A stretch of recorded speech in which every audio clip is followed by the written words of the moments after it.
आपको भरोसा दिलाते हैं परमेश्वर हमारे साथ बड़ा काम करने पर है।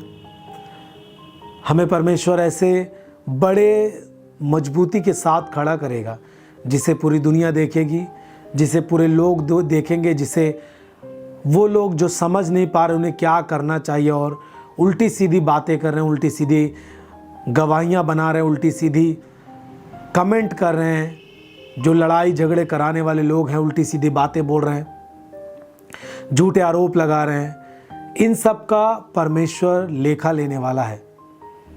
और मैं आपको आज परमेश्वर के वचन से और हिम्मत दूंगा, क्योंकि यदि आप मनुष्य के तरीके से यदि आप थोड़ा भी सोचेंगे तो आप डर जाएंगे, क्योंकि एक मनुष्य से दूसरा मनुष्य सामर्थ्य हो सकता है, उस दूसरे से तीसरा कोई सामर्थ्य हो सकता है, लेकिन एक चीज़ नोट करके रखें कि परमेश्वर से ज़्यादा सामर्थ्य कोई नहीं हो सकता, उससे ज़्यादा बुद्धिमान कोई नहीं है, क्योंकि उसने सबको बुद्धि दी है और वो सब मनुष्यों को संभालने वाला, चलाने वाला परमेश्वर है। उसी ने मनुष्यों की सृष्टि की है। आमीन।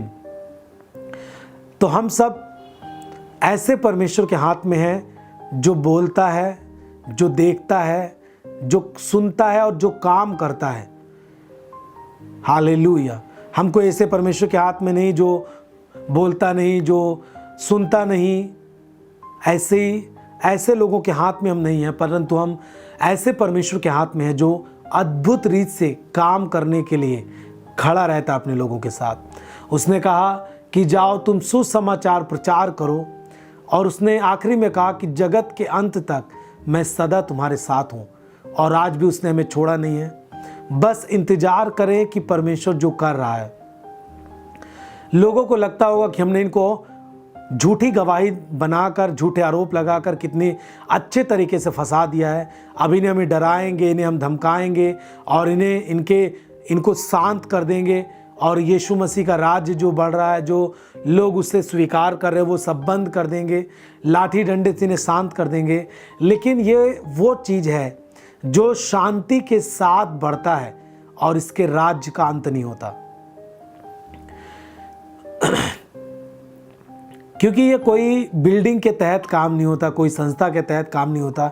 यीशु मसीह लोगों के हृदयों में जाता है, वो खुद उनसे बातचीत करता है।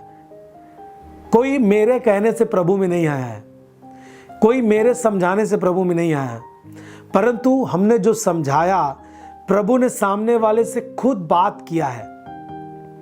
पवित्र आत्मा ने आपको खुद कायल किया है, उसने आपको समझ दी है, उसने खुद आपको इस बात के लिए समझाया कि आप किस तरह पाप भरी जिंदगी में थे, किस तरह आपकी जिंदगी थी। क्या आप सृष्टिकर्ता की मर्जी पर चलते थे?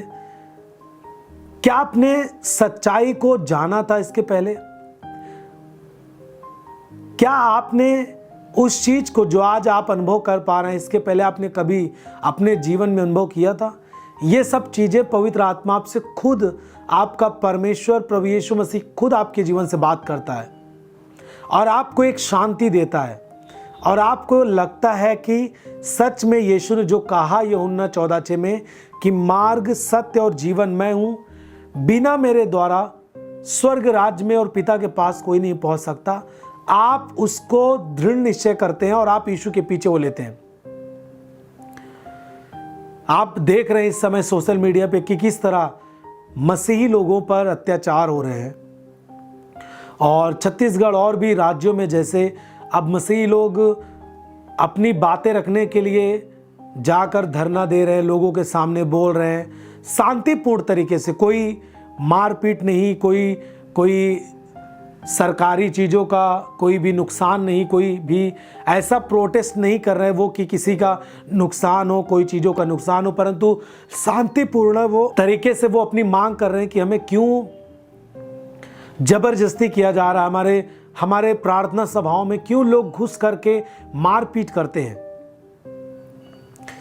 यदि आप आरोप लगाते हैं कि हम लोगों ने, देखिए मैं आपको, जितने भी लोग हमें सुन रहे हैं, मैं आपको बताना चाहता हूं, आप खुद इस बात को आपको बोलना पड़ेगा, क्योंकि लोग क्या आरोप लगाते हैं कि आपका धर्मांतरण किया जा रहा है, आपको बहलाया फुसलाया जा रहा है, आपको धन की लालच दी जा रही है, आपको खुद बोलना पड़ेगा लोगों को कि हम अपनी मर्जी से जाते हैं।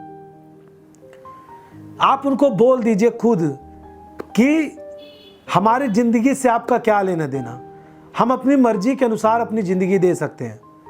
अभी तक हम पाप में थे, क्या आपने हमें कभी समझाया? क्या आपने कभी हमारी काउंसलिंग की? हमारे परिवार में लड़ाइयाँ होती थी, हमारा पति नशे में था या फिर हमारे बच्चे अलग थे, क्या आपने हमारी ज़िंदगी के लिए कोई काउंसलिंग किया?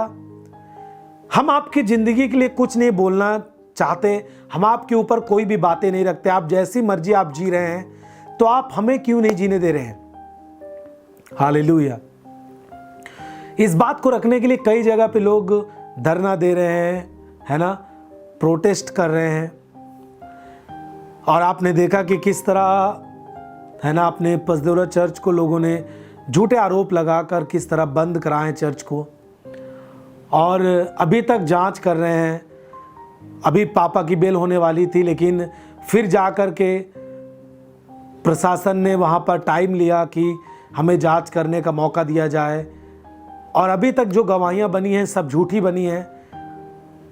लोगों को झूठा गवाह बनाया गया, जिनको पता भी नहीं कि क्या हुआ, और उनको झूठा गवाह बनाया गया। और उन्हें जब मालूम चला तो उन्होंने खुद अपने प्रमाण दिए कि ये सब झूठी बात है, जो सच है मैं अब देता हूं। उन्होंने खुद अपने लिख कर उन्होंने दिया है। तो इस तरह लोग कर रहे हैं। आपको भी तैयार रहना है, पीछे नहीं हटना है। हमें कुछ भी करना पड़े शांतिपूर्ण तरीके से हम करने के लिए तैयार हैं। हम अपने विश्वास को नहीं खो सकते। जिस चीज को हमने खुद अनुभव किया है, क्या हम मना कर दें कि हमने नहीं देखा? हमने अलौकिक सामर्थ को परमेश्वर के देखा है हमने, जो क्या उसे मना कर देंगे अब कि हमने नहीं देखा प्रभु के काम को? प्रभु झूठा है, प्रभु कोई काम नहीं करता। क्या मना कर सकते आप? कदापि नहीं मना कर सकते। जो पाप की जिंदगी आप जीते थे, अब आप उस जीवन से अलग होकर आप पवित्रता के जीवन में जी पा रहे हैं, और आप जान पा रहे हैं कि एक परमेश्वर यानी सृष्टिकर्ता की मर्जी क्या है आपके लिए। क्या आप उसे आप अस्वीकार कर सकते हैं? नहीं, आप अस्वीकार नहीं कर सकते हैं। हालेलुया। जो जिंदगी आपने पाई है, जो आपने इस समय आपने देखा है प्रभु के काम को, प्रभु के लोगों के प्रेम को, उनकी प्रार्थनाओं को जो आपके लिए की जा रही थी लगातार और आज भी होती है, क्या आप उसे अस्वीकार कर सकते हैं? नहीं अस्वीकार कर सकते आप। हालेलुया। मैं आपको आज उत्साहित करना चाहता हूं प्रभु के वचन से। एक प्रश्न है मेरा आपसे, क्या आप लिख कर बोलेंगे, अपनी जुबान से अंगीकार करेंगे? आप यीशु मसीह के साथ चलने के लिए तैयार है कि नहीं? यदि आप यीशु मसीह के साथ चलने के लिए नहीं तैयार हैं, तो आप पीछे हट सकते हैं। यदि आप यीशु मसीह के साथ चलने के लिए तैयार हैं, यदि आपने अपना उसे प्रभु करके स्वीकार कर दिया है, कर लिया है, तो आपको दृढ़ता के साथ खड़ा होना पड़ेगा। आपको बिना रुके, बिना पीछे हटे आगे बढ़ना पड़ेगा, क्योंकि बाइबल कहती है कि जो हल्की मुट्ठी पर अपना हाथ रख कर पीछे की ओर देखता है, वो परमेश्वर के राज्य की योग्य नहीं ठहरता है। चर्च की सभी प्रार्थनाओं को और परमेश्वर के दास के द्वारा टीचिंग सुनने के लिए और अपडेट्स को जानने के लिए हमारे इस चैनल को सब्सक्राइब करें और साथ में बेल आइकन को जरूर दबाएं, ताकि जब भी लाइव प्रार्थना हो तो सबसे पहले आप देख सकें।